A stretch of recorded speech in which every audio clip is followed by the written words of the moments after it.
approximately 1 in every 59 children are born with autism. Albert Einstein. Dr. Einstein had no speech until age 3.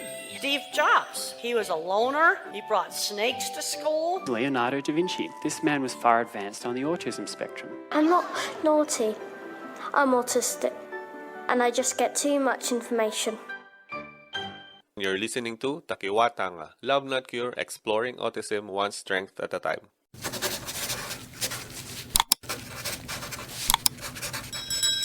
Digestive issues are common in people with autism and can significantly impact their daily lives.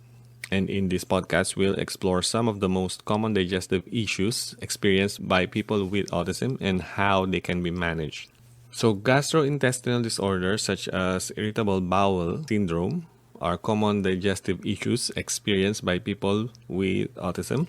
IBS is a functional disorder of the GI tract characterized by abdominal pain, bloating, and changes in the bowel habits. It can also cause constipation or diarrhea or a combination of both. While the exact cause of IBS is not fully understood, it's thought to be related to changes in the gut-brain axis, which we've talked about in the last episode. This refers to the communication between the gut and the central nervous system. And with people with autism, sensory processing difficulties or challenges or anxiety, this may exacerbate IBS symptoms. Managing IBS in people with autism involves a combination of dietary changes, stress reduction techniques, medication as prescribed by a doctor. Some dietary changes that may help manage IBS symptoms include increasing fiber intake, avoiding trigger foods, and drinking plenty of water. Stress reduction techniques such as mindfulness, deep breathing, and exercise may also help alleviate symptoms. It's important for individuals with autism who experience GI or gastrointestinal disorders to work with a healthcare professional to develop a personalized treatment plan. With proper management, individuals with IBS can improve their quality of life and reduce the impact symptoms on their daily activities. Another digestive issue is food sensitivities and allergies. Food sensitivities and allergies are also common digestive issues experienced by people with autism. Food sensitivities with allergies can cause a range of digestive symptoms, including abdominal pain, diarrhea, bloating, constipation, and vomiting. Additionally, these symptoms can exacerbate other issues commonly experienced, such as anxiety and sensory processing difficulties. Identifying food sensitivities and allergies in people with autism can be challenging as they may have difficulty communicating their symptoms or may not understand the connection between their symptoms and the food they eat. However, a healthcare professional can help identify potential triggers through an elimination diet or allergy testing. Managing food sensitivities and allergies in people with autism involves avoiding trigger foods, which can be challenging given the potential for sensory issues and limited diets.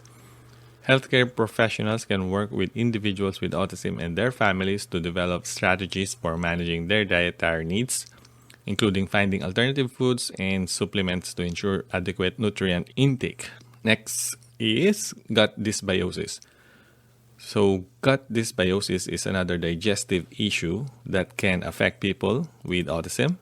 Dysbiosis refers to an imbalance of bacteria and other microorganisms in the gut, which can disrupt the normal functioning of the digestive system and immune system.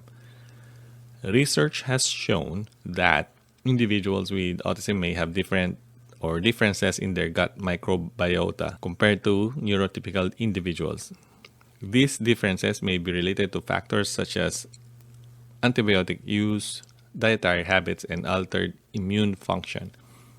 Symptoms of gut dysbiosis can include abdominal pain, bloating, gas, diarrhea, and constipation, as well as other non-digestive symptoms such as fatigue, brain fog, and skin issues.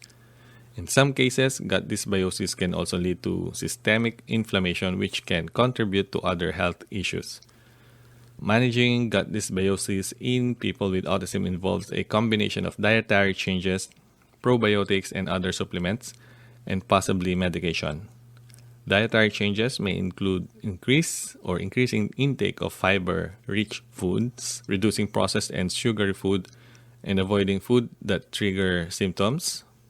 Probiotics and other supplements may help restore a healthy balance of gut bacteria, and medication may be prescribed if needed to manage symptoms or underlying health conditions.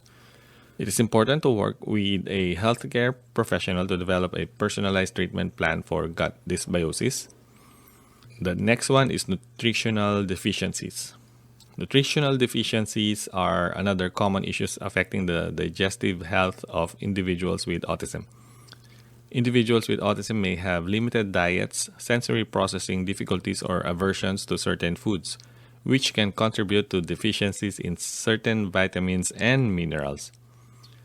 Some common nutrient deficiencies seen in the people with autism includes vitamin D, vitamin B12, iron, and omega-3 fatty acids. These nutrients are important for various bodily functions, including bone health, energy production, cognitive function, and immune function. Symptoms of nutrient deficiencies can vary depending on the specific nutrient and the severity of the deficiency, but may include fatigue, weakness, anemia, poor immune function, cognitive impairment, and mood changes. Managing nutritional deficiencies in people with autism involves identifying the specific nutrition or nutrient deficiencies through blood tests and addressing them through dietary changes and/or supplementation.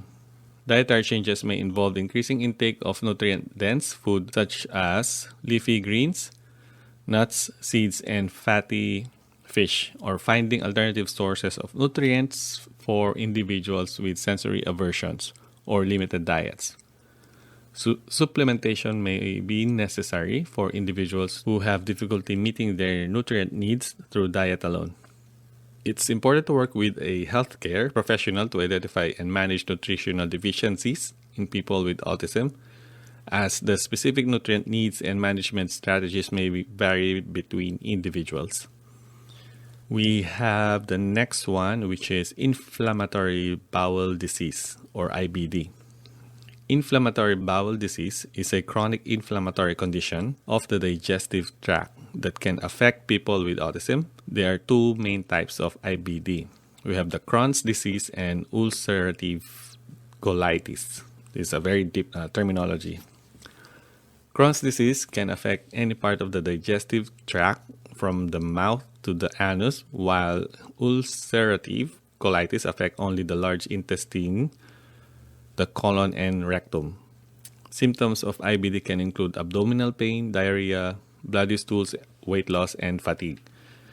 The exact causes of IBD are not fully understood, but it is believed to involve an abnormal immune response to the normal bacteria in the gut.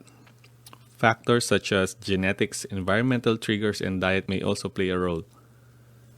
Managing IBD in people with autism involves a combination of medication and lifestyle changes.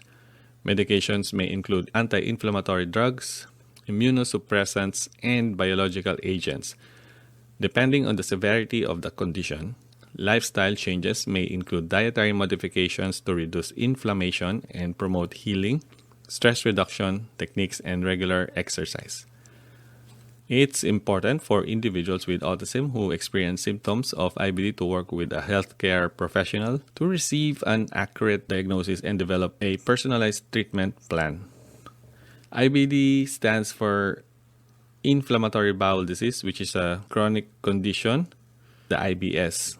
And this stands for irritable bowel syndrome, which is a functional digestive disorder. So the difference between the two is that IBD is a chronic inflammatory condition of the digestive tract, which is like the Crohn's disease and ulcerative colitis. On the other hand, we have IBS, again, stands for irritable bowel syndrome, which is a functional digestive disorder.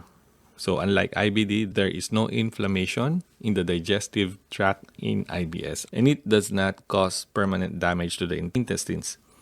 IBD is believed to involve an abnormal immune response to the normal bacteria in the gut. While the causes of IBS are not fully understood but may involve factors such as gut dysbiosis, stress, and food intolerances. Managing IBD and IBS involves different approaches as well. Treatment for IBD often includes medication to reduce inflammation and control symptoms, while treatment for IBS may include dietary modifications, stress management techniques, and medications to manage symptoms like constipation or diarrhea. Next one is we have celiac disease. Celiac disease is an autoimmune disorder that affects the small intestine and is triggered by the consumption of gluten or a protein found in wheat. Consumption of gluten, a protein found in wheat, barley, and rye. When individuals with celiac disease consume gluten, their immune system reacts by attacking the lining of the small intestine, leading to inflammation and damage to the intestinal villi. Symptoms of celiac disease can vary and may include abdominal pain, bloating, diarrhea, constipation, weight loss, fatigue, and skin rashes. Celiac disease can also lead to nutrient deficiencies, particularly in iron, calcium, and vitamin D.